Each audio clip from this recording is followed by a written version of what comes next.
Hi and welcome to Torc Helmets. Today I'm going to show you how to remove the pivots and shields from your T1. Before you begin, make sure that the shield is unlocked and raised all the way up. Now using a quarter, simply unscrew the pivot bolt. And we recommend that you do not use a flathead screwdriver in this process.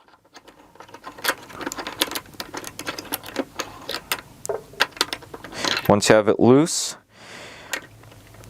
on this side, simply lift up the pivot plate and slide out the shield.